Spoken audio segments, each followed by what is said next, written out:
Apa itu Postman? Postman adalah salah satu tools buat ngetesting API, yang mana kita bisa ngetesting satu-satu atau kita bisa ngetesting banyak API dengan sekali ngerunning gitu. Namanya automated testing. Nah, kita kenalan dulu sama Postman ya. Di sini saya udah buat workpace, nama workpace-nya Learn. Nah, kita tinggal bikin yang namanya collection. Kita tinggal create di sini tanda plus atau di sini new collection. Kita bikin contoh belajar. Nah, di dalam collection ini nanti kita bisa nambahin request apa aja gitu. Nah, apa sih fungsinya collection ini? Collection ini nantinya bisa kita kita simpan atau kita ekspor data dari API tersebut kemanapun gitu. Makanya lebih disarankan untuk menggunakan collection. Jadi biar gampang nge-save data atau ngelompokin data API tersebut gitu. Oke, kita contoh bikin testing. Kita add request, terus kita kasih nama misalkan get post.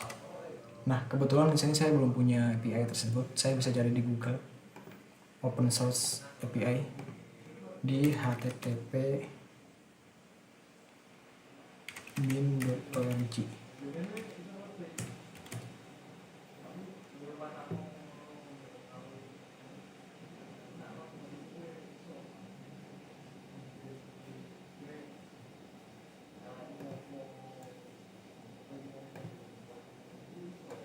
Nah, ini API bebas gitu buat dites sama kita, terbuka gitu buat umum. Nah, misalkan kita mau ngetesting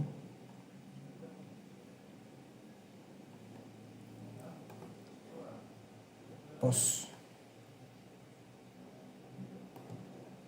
jangan di sini deh, kita coba pakai copy place holder. Ini JSON placeholder. Nah, ini juga gratis juga buat kita hit belajar.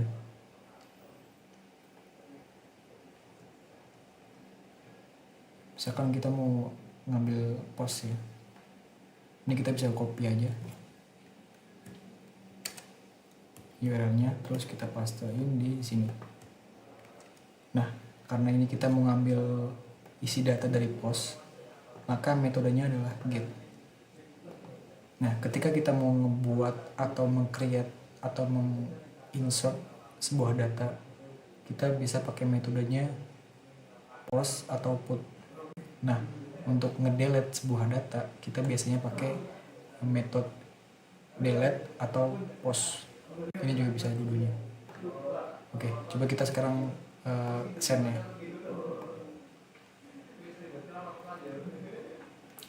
Nah, ini di sini ada respon code-nya 200 oke. Artinya kalau 200 oke itu berarti datanya berhasil di fetch gitu, nggak ada masalah. Nah, ini bisa bermacam-macam respon ya. Misalkan kalau 404 yaitu not found, kalau 400 itu apa gitu saya lupa. Kalau 500 berarti server error atau service-nya error gitu. Ini get data kayak gini contohnya. Terus kita coba bikin add request baru, create post.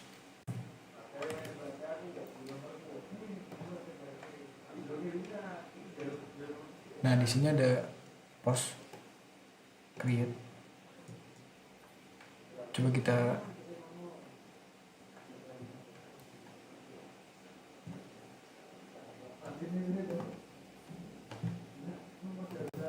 coba create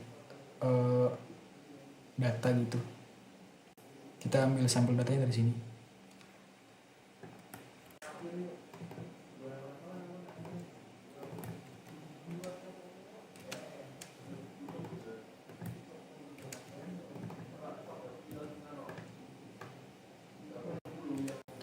Nah, buat nge-create sebuah data, berarti kan kita butuh yang namanya inputan.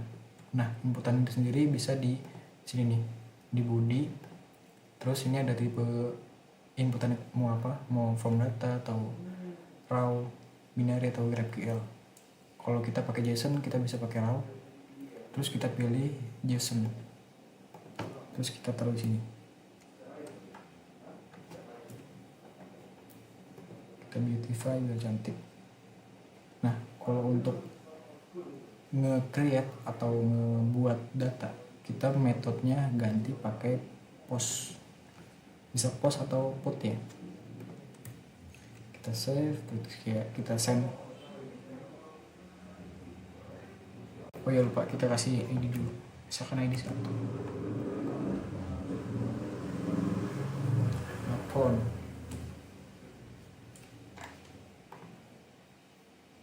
Nah, tadi lihat kan kalau not found itu 404.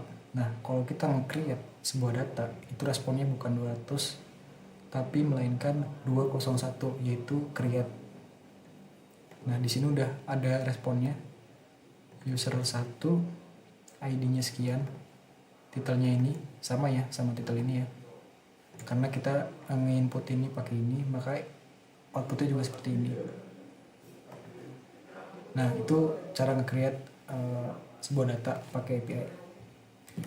Nah, kalau untuk nge-delete, kita coba pakai update dulu ya. Nah, untuk nge-update kita bisa pakai yang namanya put. Kita ambil ID-nya 101, kita masukin sini. Kita ubah titelnya coba jadi hello world.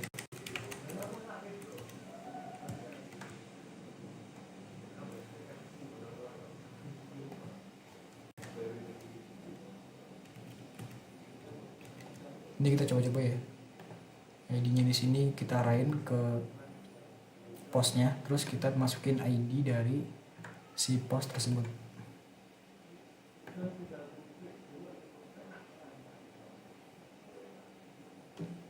Oh, ternyata ini salah atau error. Katanya di sini cannot read properties of undefined reading ID.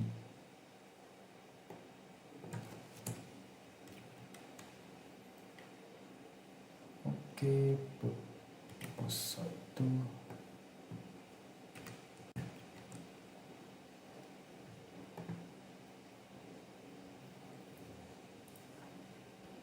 Nah, ini saya nge-update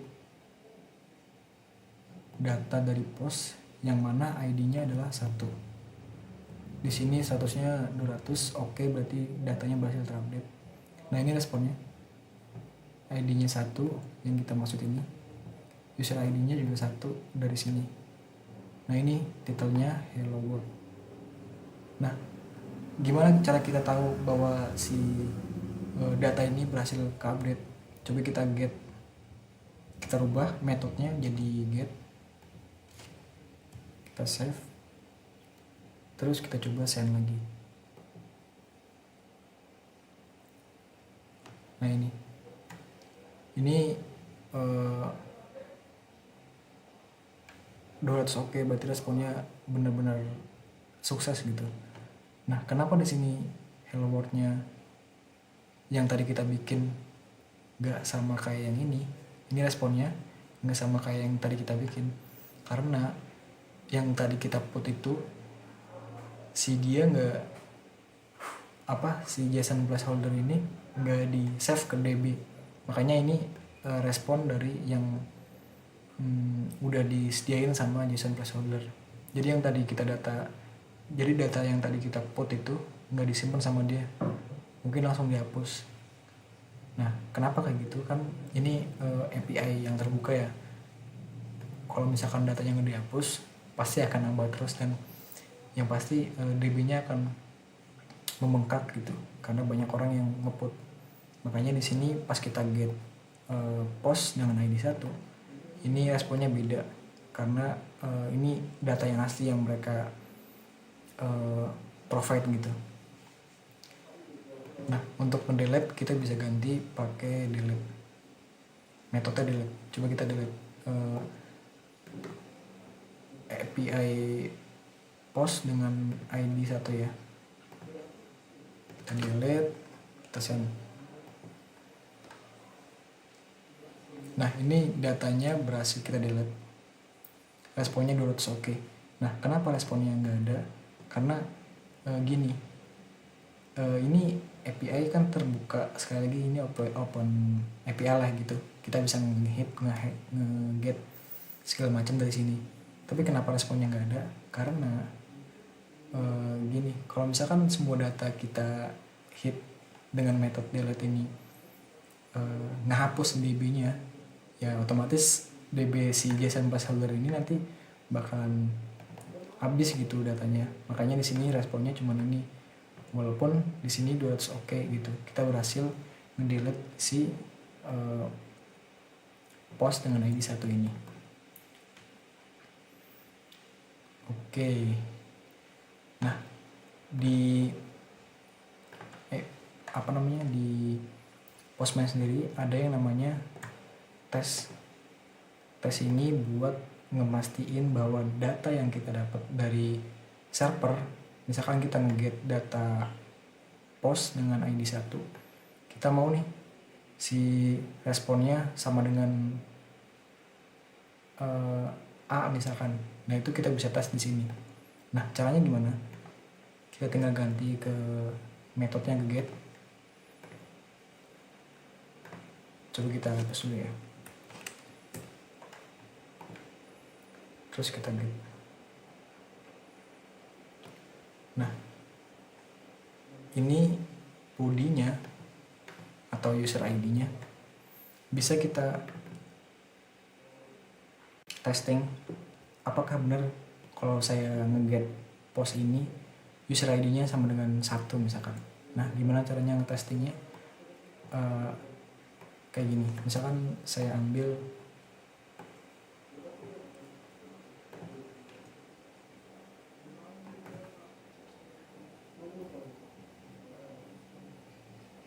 respon body.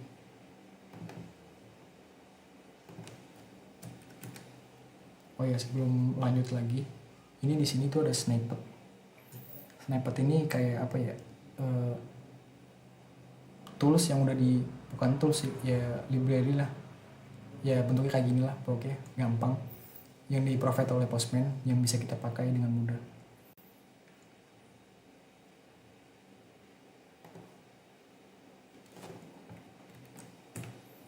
Kita coba. Nah,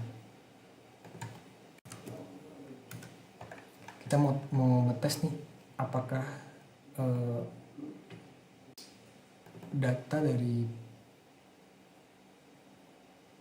DB post dengan ID 1 user ID-nya sama dengan 1. Nah, kita ngetestingnya gimana? Sebelum masuk ke sana kita pastiin dulu ya apa itu JSON data console.log.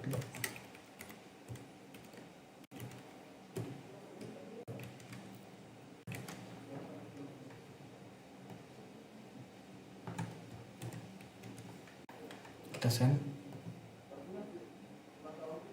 Nah, ini kita ngambil, ini namanya pm postman.respond. Kita pakai fungsi JSON, jadi respon dari API tersebut kita ubah formatnya jadi JSON. Terus kita simpan datanya ke variabel JSON data. Terus kita console log buat nampilin data dari JSON data tersebut. Nah, ini kan udah saya hit ya. Terus di mana console log ini muncul? Ada di sini di console. Nah, ini adalah data yang barusan kita hit atau responnya. Nah, gimana caranya ngedapetin user ID atau field user ID? Oke, berarti kita tinggal terusin gini aja, user ID, kita save, kita clear, kita send lagi. Nah, ini user ID-nya 1, udah nongol ya, sama dengan responnya ini. Nah, kita udah dapet nih variabel cara nge-get data atau ngambil data tersebut. Terus gimana cara testingnya? Di sini ada nama testing, kita bisa ubah. Misalkan user ID. Terus kita bisa masukin variabel ini PM expect JSON. Nah, di sini berarti artinya kan ini ya 1 to equal atau sama dengan, misalkan kita tulis 1. Terus kita coba send lagi.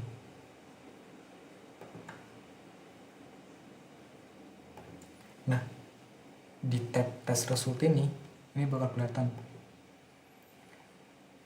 tesnya pas, artinya benar gitu. JSON data user ID-nya sama dengan 1. Nah, ini user ID dapat dari mana? Dapat dari nama yang di sini. Gitu. Terus apa lagi ya? Ini cara testing manual satu-satu ya.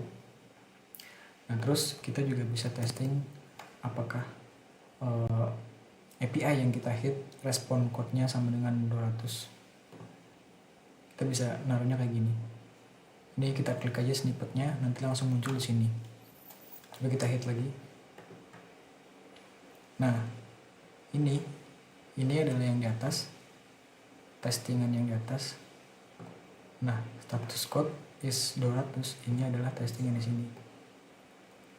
Nah, di dalam fungsi ini dia ngambil PM respond to have, artinya Postman responnya dan punya status 200 dan responnya benar 200. Jadi ini pas. Coba kita ubah jadi 201. Kita hit. Nah, ini file. Kenapa? Karena respon statusnya adalah 200, tapi yang kita pengenkan 201, jadi nggak match gitu. Makanya tesnya tuh file. Our session error expect respond to have kode 201, tapi dapatnya 200. Ini